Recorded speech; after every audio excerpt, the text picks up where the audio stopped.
तो चलिए dear students, आज हम लोग जो है 200 का बच्चे प्रोजेक्शन ऑफ सॉलिड पढ़ेंगे, जिसमें ये क्वेश्चन हमने लिया है हेक्सागोन का। हेक्सागोन समझ रहे हैं सभी लोग? जिसमें 6 एंड होते हैं, मतलब 6 कोने होते हैं, है ना। क्वेश्चन क्या कह रहा है? Hexagon plane A B C D E F कितना साइड का लिया हुआ है? 30 mm का, जो कि इसका एक सिरा क्या है? ए VP से कितने दूरी पर है? 20 mm की दूरी पर है, और HP से कितनी दूरी पर है? 50 mm की दूरी पर। तो हम लोग इसको लेट करके बनाएंगे, और लेट क्या करेंगे कि हम मान लेंगे कि ये फर्स्ट क्वाड्रेंट में लाई कर रहा है, और फर्स्ट क्वाड्रेंट में प्लेन पोजीशन क्या होती है? वर्टिकल प्लेन यहाँ होता है, और हॉरिजॉन्टल प्लेन कहाँ होता है? अच्छा, 20 mm की दूरी पर है इसका एक सिरा, तो लेट कर लीजिए कि सिरा A है जो यहाँ पर है, इसकी दूरी कितनी है? 20 mm, और HP से कितनी दूरी है इसकी? 50 mm, राइट। अच्छा, एक साइड कितनी दी हुई है? 30 mm, तो हमारी एक साइड AB कितनी हो जाएगी? 30 mm, है ना। और हमको पता है कि हेक्सागोन का जो एक्सटर्नल एंगल होता है बाहरी कोण, वो कितना होता है? 60 डिग्री का, और जब ये 60 डिग्री होगा तो ये कितना हो जाएगा? 120 डिग्री, क्योंकि ये कितना होता है टोटल? 180 डिग्री, ठीक है, राइट। तो दूसरी जो साइड होगी वो भी कितनी हो जाएगी? ऑटोमेटिकली 120 अंदर, और बाहर कितने हो जाएगा? 60 डिग्री। इस प्रकार हम लोग क्या करेंगे? एक क्या बनाएंगे? हेक्सागोन, ठीक है। क्या बनाएंगे हम लोग? हेक्सागोन।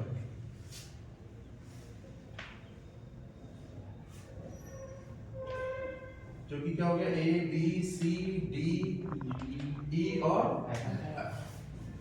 राइट, सबको समझ में आ रही है? Yes sir. ये हेक्सागोन हो गया, जिसकी साइड क्या है? 30 mm। अब ये रखा कैसे है? इसका ए सिरा जो है VP से कितनी दूरी पर है? 20 mm, और HP से कितनी ऊंचाई पर है? 50 mm। तो जब भी हम इस तरफ से देखेंगे, क्योंकि ये ऐसे ना रखकर ये 2D पिक्चर है, जब हम 3D में देखेंगे तो ये ऐसे लाइन कर रहा है, समझ पा रहे हैं? इस समय वो किसके पैरेलल है? देखिए क्या लिखा हुआ है? Perpendicular to HP। HP के परपेंडिकुलर कब होगा? जब ये ऐसे रखा होगा, समझ पा रहे हैं? और पैरेलल कब होगा? VP के उस समय क्या हो जाएगा? ये पैरेलल। जब ये ऐसे रखा होगा तो आपको पूरा हेक्सागोन किस पर दिखाई देगा? वर्टिकल प्लेन पर। और वर्टिकल प्लेन पर ऊंचाई कितनी होगी उसकी? 50 mm की ऊंचाई पर। और जब हम ऊपर से देखेंगे, ये कौन सा व्यू था आपका? ये था फ्रंट व्यू। और जब हम ऊपर से देखेंगे टॉप व्यू हो जाएगा, और टॉप व्यू में आपको क्या क्या दिखाई देगा? देखो, ये पॉइंट दिखाई देगा F, E, D और C, राइट। आपको A और B पॉइंट नहीं दिखाई देंगे। रीजन क्या है? क्योंकि जहां E है वहां पर क्या है? A, और जहां D है वहीं पर क्या है? B। वो है वहीं पर, लेकिन आपको दिखाई नहीं देंगे। तो आपको टॉप व्यू से मैक्सिमम क्या दिखाई देगा? एक लाइन, जो कि F और C के बराबर होगी, एक लाइन दिखाई देगी। कितनी दूरी पर दिखाई देगी? 20 mm की डिस्टेंस पर आपको आगे एक लाइन दिखाई देगी। क्लियर बात? यस। ठीक है, समझ गए? आइए अब हम लोग इसको आगे चलिए। तो डियर स्टूडेंट्स, इसके बाद हम लोग एक्स वाई लाइन पर, क्योंकि इसकी ऊंचाई क्या है? ए सिरे की ऊंचाई कितनी है? 40 mm। तो हम लोग 50 mm ऊपर, ये कौन सा प्लेन है? VP प्लेन है, ये HP आपका प्लेन है, और यहाँ से 50 mm की दूरी पर, ये दूरी कितनी है? 50 mm। 50 mm की दूरी पर हम लोग क्या बना रहे हैं? हेक्सागोन बना रहे हैं।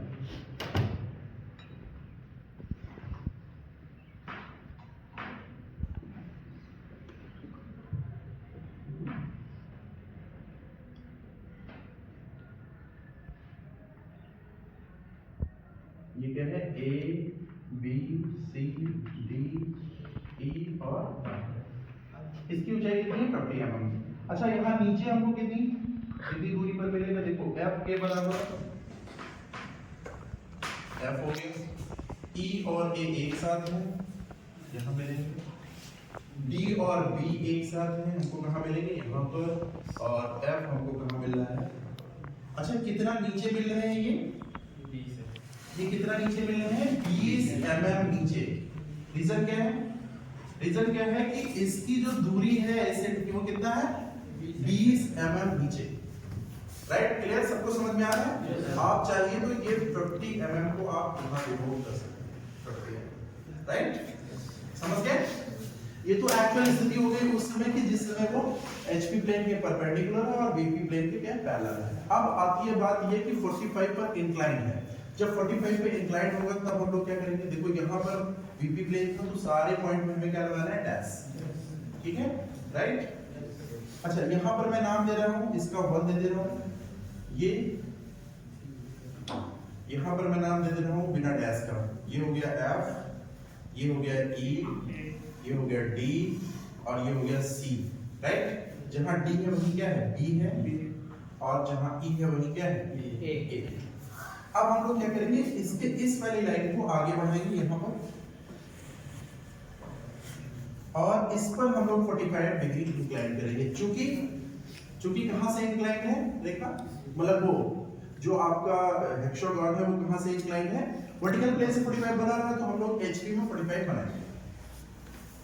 ये रहा 45 डिग्री। यहाँ से 45 डिग्री पर हम लोग क्या करेंगे, इस लाइन को इंक्लाइन करेंगे और ये डिस्टेंस हम लोग मेजर करके बनाएंगे। जैसे F और E के बीच की जो डिस्टेंस है, E और D के बीच है, जो D और C के बीच है। जैसे मैंने स्टार्ट किया यहाँ से, तो यहाँ कौन सा हो जाएगा F, या फिर मैं इसको लिख दूं F1, या उसके आगे क्या होगी ये डिस्टेंस E1, फिर D1, फिर उसके आगे आएंगे तो C1।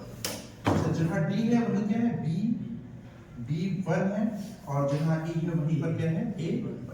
यहाँ से हम लोग क्या करेंगे कि परपेंडिकुलर लाइंस खींचेंगे। ये जो है परपेंडिकुलर लाइंस हम लोग ऊपर की तरफ ड्रॉ करेंगे।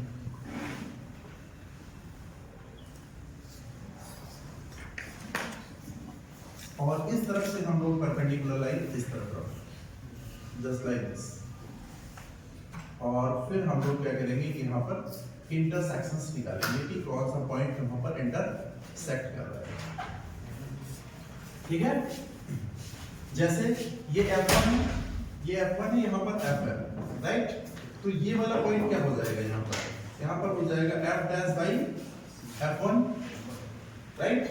उसके आगे बढ़े E यहाँ पर है, ये देखिए यहाँ पर क्या मिलेगा हमको, E डैश बाई क्या मिलेगा, E1, क्लियर।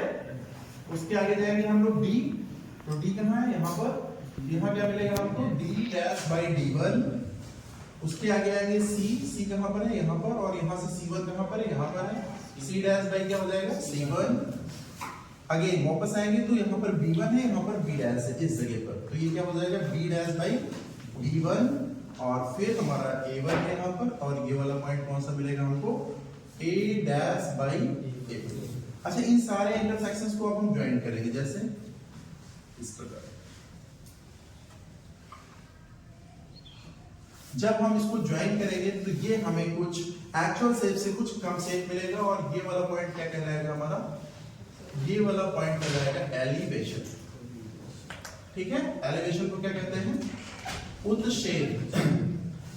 और इस वाले पॉइंट को क्या कहते हैं हम लोग, इस वाले पॉइंट को कहेंगे प्लेन, अनुविच्छेद,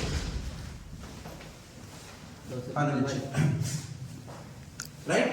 इस प्रकार ये आपका क्वेश्चन क्या हुआ, कंप्लीट होगा। Thank you.